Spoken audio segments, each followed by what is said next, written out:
জনাব শামীম ওসমান, আমাদের প্রশ্ন ছিল যে আপনার গত 4 বা 5 বছরে এরকম কোনো বিষয়ে আর মনে হয়েছে কিনা বাংলাদেশে এই গুম খুনের বিষয়ে কোনো আর প্রশ্ন তোলা যেতে পারে? জনাব শামীম ওসমান, আপনার নিশ্চয়ই মনে আছে একরামুল বলে চট্টগ্রামের একজন কাউন্সিলর তার তার মেয়ে যখন বলছিল বাবা তুমি কান্না করছো যে, এবং তারপরে যখন তাকে গুলি করে হত্যা শব্দ আমরা শুনলাম, সেই সময়ের মধ্যে কিন্তু আমরা অনেকেই বলছিলাম যে এইখানেই এটি শেষ হওয়া উচিত, কিন্তু এটি আসলে শেষ হয় নাই। জনাব শামীম ওসমান। জি, আমি আপনার সাথে 100% একমত। আমি কোন অবস্থাতে একজন মানুষ হিসাবে পৃথিবীর 800 কোটি মানুষও যদি চায় একজন মৃত মানুষকে জাগিয়ে তুলবে, তাহলে তো জাগিয়ে তুলতে পারবে না, তাই না? তো একজন মানুষকে আমি গুম করে দিব, খুন করে দিব, এই বিষয়টাকে আমি একজন মানুষ হিসাবে আমি যদি মৃত্যু হয়ে যায় আমার, আমি কোনোদিন এটাকে সাপোর্ট করব না। এবং অতীতে কে কি করেছে সেই জন্য আমাকে একই পথে চলতে হবে, আমি সেটাকেও মনে করি না।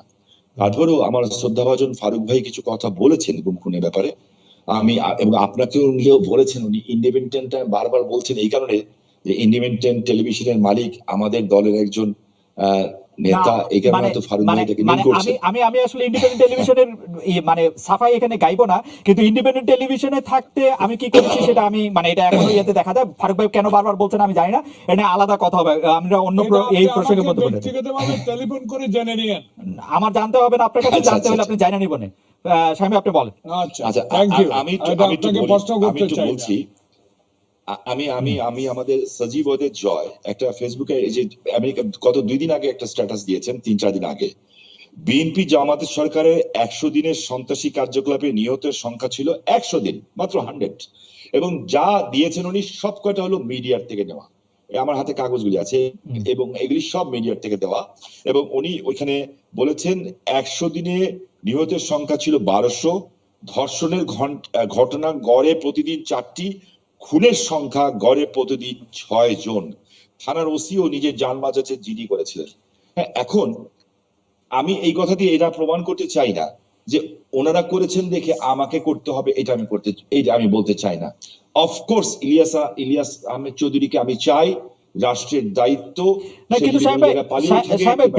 কিন্তু সাহেব বিএনপির কথা এখানে না থাক, আপনি আমাকে বলেন তো যে গত 20 বছরের মধ্যে এরকম কখনো হয়েছে যে আন্তর্জাতিকভাবে বাংলাদেশের যারা বাহিনী আছে তাদেরকে এই গুম খুন তারপরে হচ্ছে বিচার বহির্ভূত হত্যাকাণ্ড তাদের জন্য আসলে স্যাংশন দেওয়া হয়েছে, প্রশ্ন তুলেছে, এরকম 20 বছরের মধ্যে এরকম ঘটনা কখনো ঘটেছে নাকি আন্তর্জাতিক সম্প্রদায়?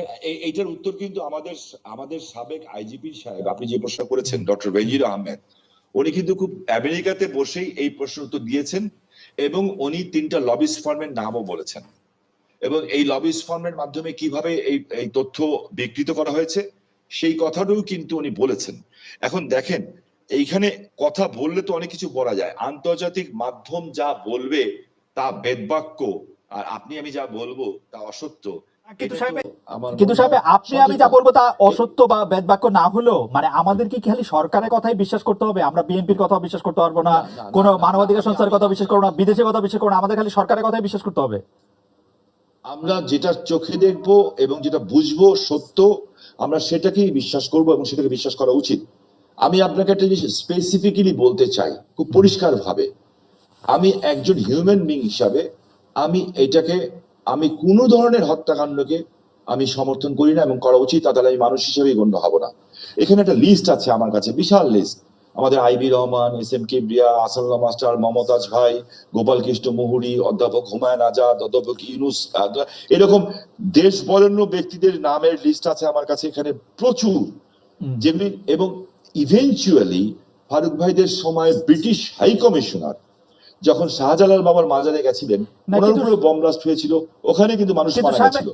এখন আপনি বলতে চাচ্ছেন আপনি কিন্তু বিএনপির আমল থেকে আসতেই পারতেছেন না, আপনি বিএনপির আমলেই থাকতেছেন, আপনি এই আমলে আসেন যে আমলের মধ্যে জাতিসংঘ হচ্ছে বাংলাদেশের 4 জন বাহিনী প্রধানকে আসলে স্যাংশন দিয়েছে, জাতিসংঘ প্রত্যেকবার বলছে এটার কথা, আন্তর্জাতিক মানবাধিকার সংস্থাগুলি বলছে, বাংলাদেশের আওয়ামী লীগ ছাড়া সবাই বলছে, মায়ের কান্না বলে সংস্থাগুলি বলছে। আওয়ামী লীগ ছাড়া সবাই বলছে কিনা আমি জানি না, বাট আমি যেটা দেখেছি যে র্যাবের নতুন ডিজি কিন্তু পরিষ্কার ভাবে বলেছেন র্যাবের ডিজি বলেছেন যে আমাদের কাছে যে লিস্ট চাওয়া হয়েছিল আমরা তার উত্তর দিয়েছি এবং এই উত্তরের পরে আমাদেরকে পাল্টা প্রশ্ন করা হয় নাই। আমরা দেখি এরপরে ওনারা কি বলেন, সেটা একটা সাবজেক্ট ম্যাটার। আর দ্বিতীয় যে সাবজেক্ট ম্যাটার হচ্ছে যে আপনি খুব ভালো করে বুঝেন, আমিও বুঝি, ফারুক ভাইও বুঝেন, যে পলিটিক্স কিন্তু এখন নিজের দেশে হয় না। এই পলিটিক্স কিন্তু এখন একটা গ্লোবাল পলিটিক্স। এখন যে যেভাবে খেলে, কেন বাংলাদেশের রোহিঙ্গা ঢুকে, কেন বাংলাদেশের বর্ডার এসে আজকে বোম পড়ছে, এখানে অনেকে নীরব আমরা সরব, কেন অনেকে নীরব অনেকে সরব কেন, এই বিষয়গুলি কিন্তু দেখার বিষয়। ওই লিস্টের মধ্যে তো 3 জন ভারতের বিচ্ছিন্নবাদীর নাম ছিল যারা এখন প্রকাশ্যে না ভারতের রাজনীতি 3 জন করছে। ভারত না, কিন্তু তা সাহেব আমি ভাই, কেন ওই লিস্টে সাহেব, আমি নামবো? দুইটা জিনিস স্পেসিফিকলি জানতে চাই যে গতকাল প্রধানমন্ত্রী শেখ হাসিনা তার সংবাদ সম্মেলনে বক্তব্যের মধ্যে স্পষ্ট বলেছেন যে র্যাব এরকম করছে কারণ র্যাবকে প্রশিক্ষণ দিয়েছে হচ্ছে আর আমেরিকা। আমেরিকা যদি র্যাবকে ভালো প্রশিক্ষণ দিত তাহলে হয়তো ভালো কিছু করতে পারতো। আপনি এটার মানে কি বুঝবেন যে আসলে র্যাবকে ওই প্রশিক্ষণই দেওয়া হয়েছে যে প্রশিক্ষণ আমেরিকা দিয়েছে এবং র্যাব এখন যা করছে, তাই না? আর দ্বিতীয় কথা হচ্ছে যে জি। না সাহেব আপনি বলেন যে মানে র্যাবকে তো প্রধানমন্ত্রী স্বীকার করছেন যে র্যাব যেমন প্রশিক্ষণ দেওয়া হচ্ছে।